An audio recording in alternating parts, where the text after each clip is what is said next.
Hello students, welcome to online classes. Students आज आप mineral and power resources lesson का video number 5, it means part number 5 देख रहे हैं और बुक है ज्योग्राफी NCERT, ठीक है।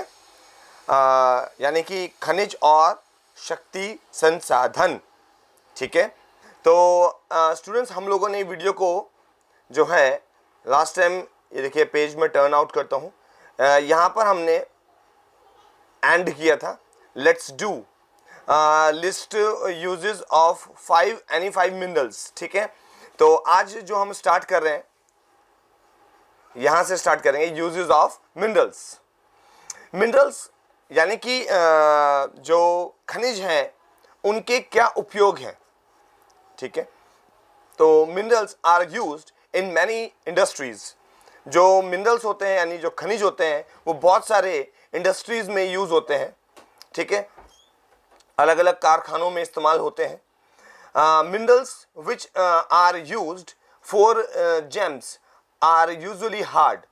जो मिनरल्स जेम्स यानी कि आप कह सकते हो कि हीरो की तरह या आप उन पत्थरों की तरह जो पत्थर किसी चीज़ में सजाने के काम आए, कोई आपका हार, कोई आपकी मूर्ति, कोई आपका अंगूठी, उनमें लगने वाले जो स्टोन्स होते हैं उनमें भी मिनरल्स लगते हैं। तो उनके अंदर जो मिनरल्स उनको हम जेम्स बोल देते हैं। अच्छा, तो वो बोल रहा है कि आमतौर पे वो कैसे होते हैं, हार्ड होते हैं, ठीक है। आपने देखा भी होगा अंगूठी में जो जेम्स लगे होते हैं वो सब हार्ड हैं। अगर बिल्कुल सॉफ्ट होते तो अंगूठी उनकी बन ही नहीं सकती थी या ऑर्नामेंट्स उनके बन ही नहीं सकते थे, राइट। तो देखिए उसके बाद क्या बोलता है कि these are then set in various styles for jewellery. इसी वजह से क्योंकि ये हार्ड होते हैं तो इनसे आप ज्वेलरी के डिफरेंट काइंड्स ऑफ स्टाइल्स बना सकते हैं, अलग अलग तरीके की ज्वेलरी बना सकते हैं, ठीक है।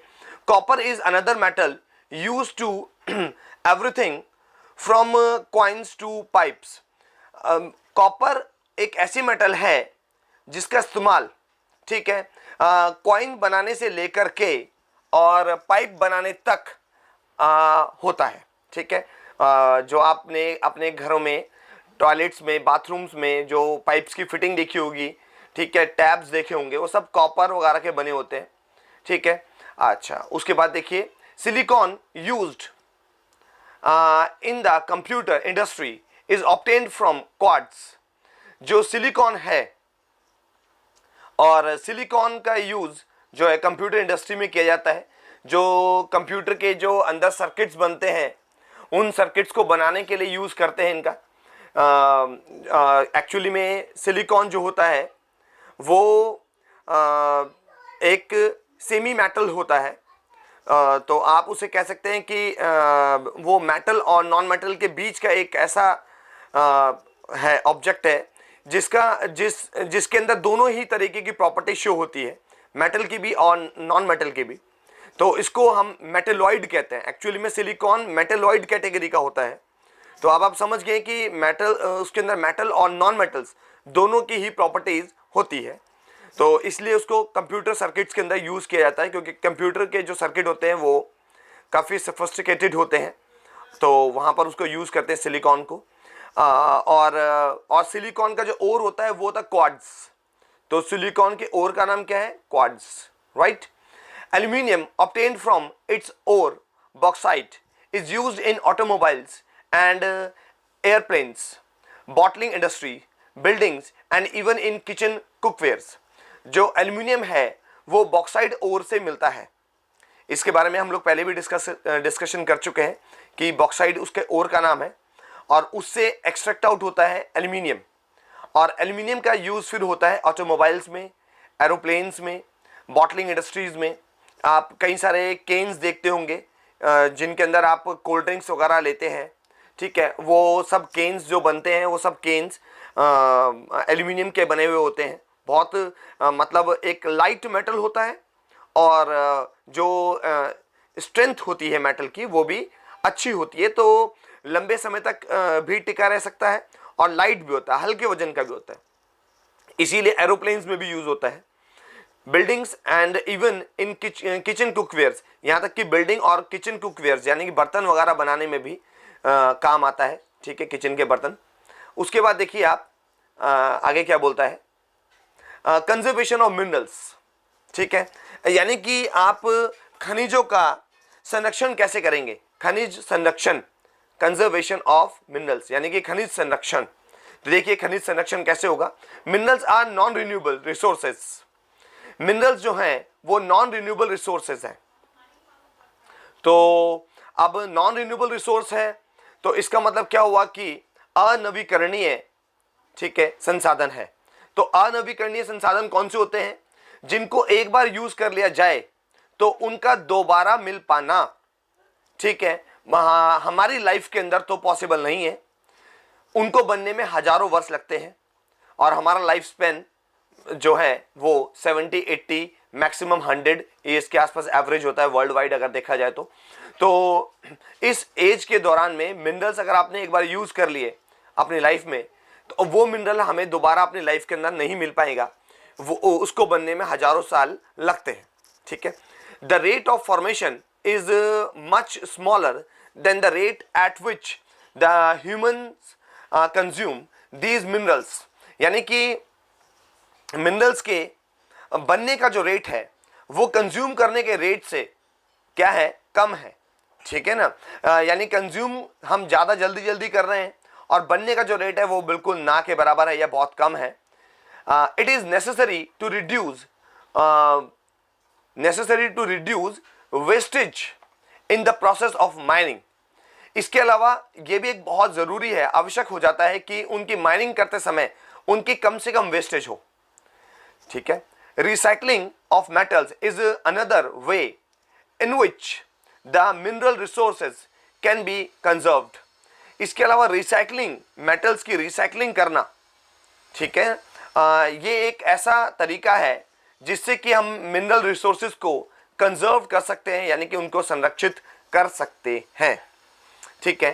तो देखिए उसके बाद आगे क्या बोलता है, ये बहुत ही इंपॉर्टेंट पिक्चर है, ठीक है, और आपसे एग्जाम्स में भी पूछी जा सकती है। और मैं आपको बता दूं कि साइंस में तो आपके ये मस्ट है, साइंस के में तो आपको ये मिलेगी ही मिलेगी। देखिए इसमें क्या बोल रहा है कि कंजर्व करने के मेथड्स हैं, एक्चुअली में इनको आपके पास क्वेश्चन आ सकता है कि 3R क्या है, 3R,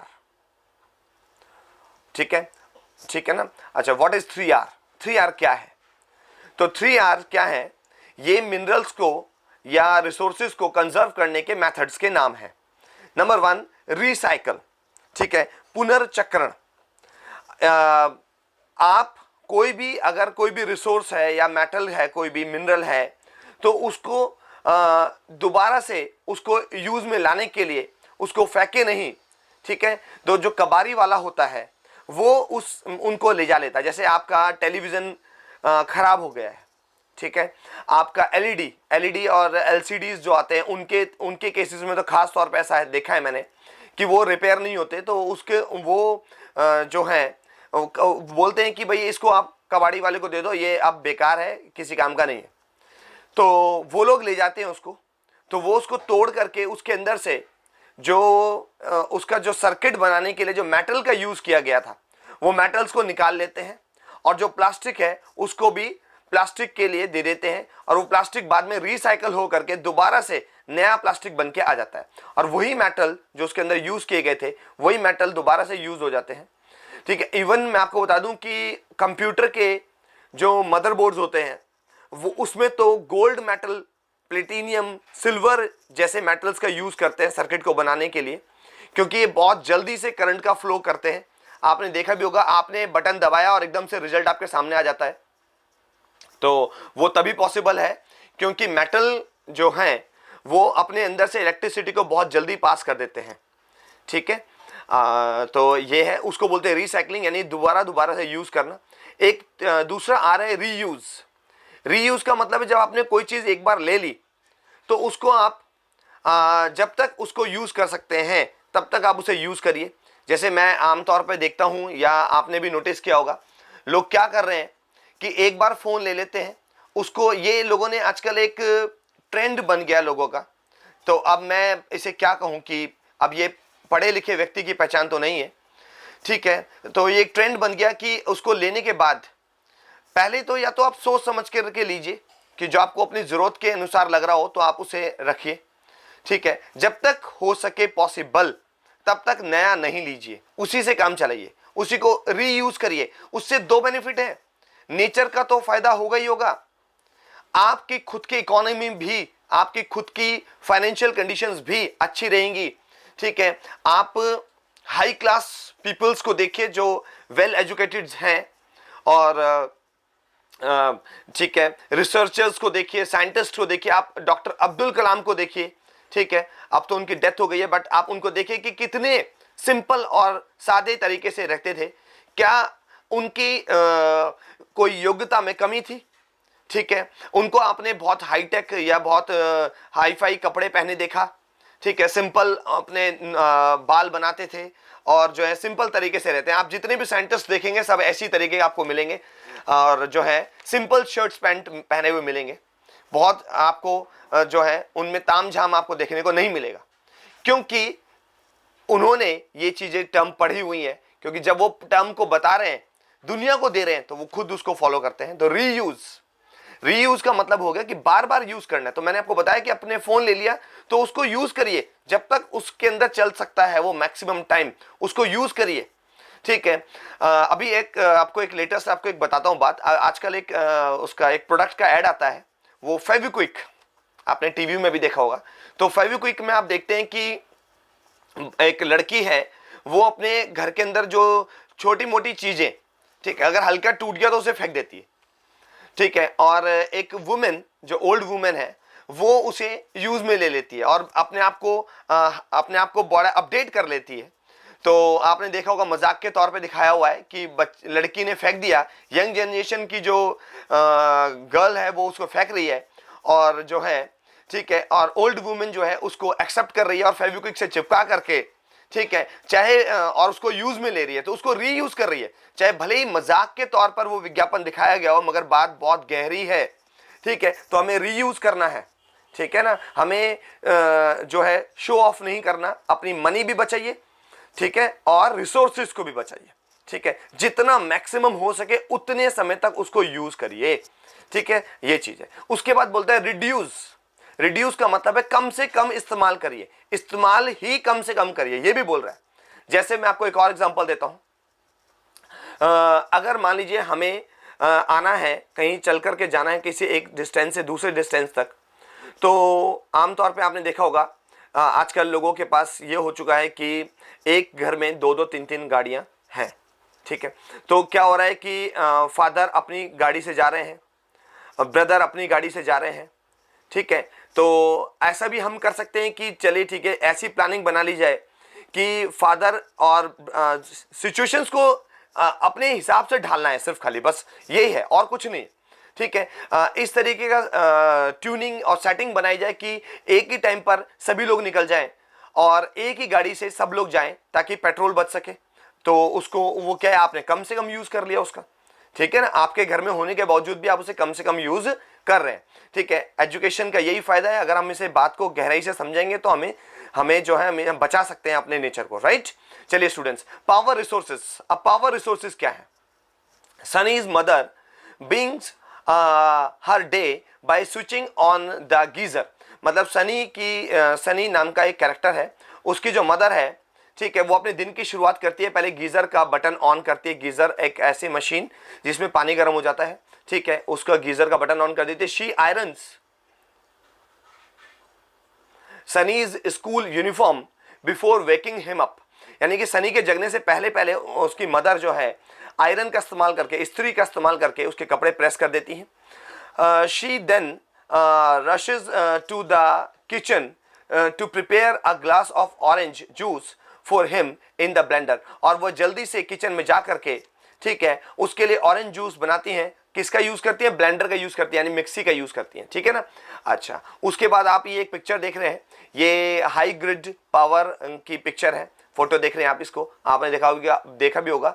इसको हम आमतौर पे हाई टेंशन वायर्स बोल देते हैं, ठीक है। तो ये इलेक्ट्रिसिटी सप्लाई करते हैं पूरे इंडिया के अंदर। देखिए लिखा हुआ भी है कि figure 3.7 national power grid to supply electricity, ठीक है। एनीवेज खैर, उसके बाद देखिए Sunny, have you finished taking bath. Sunny की मदर पूछ रही है कि क्या तुमने अपना स्नान पूरा कर लिया।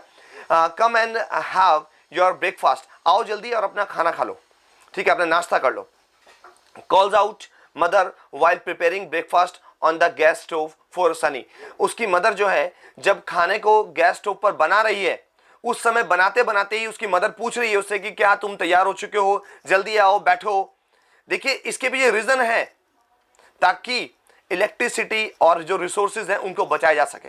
देखिए क्या है कि समय से पहले उसको बुला रही हैं ताकि ऐसा ना हो कि खाना ठंडा हो जाए, उसके बाद खाना वेस्ट हो, फिर खाना अच्छा ना लगे, ठीक है, और फिर दोबारा उसे गर्म किया जाए। तो उसकी मदर उसको पहले ही इन्फॉर्म कर रही है कि आ जाओ बैठ जाओ और खाना खा लो, ठीक है। अच्छा, while going to school Sunny forgets to switch off lights and fans. जबकि सनी जो है स्कूल जाने से पहले भूल गया पंखों को बंद करना और लाइट्स को स्विच ऑफ करना, ठीक है। When mother switches them of she thinks that the life in the cities may be more comfortable, but its dependency on more and more gadgets, all of which consume energy, has led to a wide gap between the demand and the supply. हालांकि उसकी mother सोच रही है कि शहरों के अंदर हमारी जिंदगी काफ़ी कंफर्टेबल हो गई है, आरामदायक बन गई है, कंफर्टेबल आरामदायक, ठीक है, बट इट्स डिपेंडेंसी, मगर हमारी जो निर्भरता है वो बहुत ज़्यादा हो गई है गैजेट्स पर, ठीक है, यानी उपकरणों पर, ठीक है, यंत्रों पर बहुत ज़्यादा हो गई है। ऑफ विच कंज्यूम एनर्जी, जो कि बहुत ज़्यादा कंज्यूम करते हैं एनर्जी को, ठीक है, बहुत ज़्यादा एनर्जी कंज्यूम कर रहे हैं क्योंकि हम लोग डिपेंड हो गए हैं गैजेट्स पर अब, तो वो बहुत ज़्यादा एनर्जी कंज्यूम करते हैं। तो एक गैप बनता जा रहा है, बहुत बड़ा गैप होता जा रहा है डिमांड और सप्लाई पर, यानी डिमांड बढ़ती जा रही है और सप्लाई पीछे से कम होती जा रही है, ठीक है।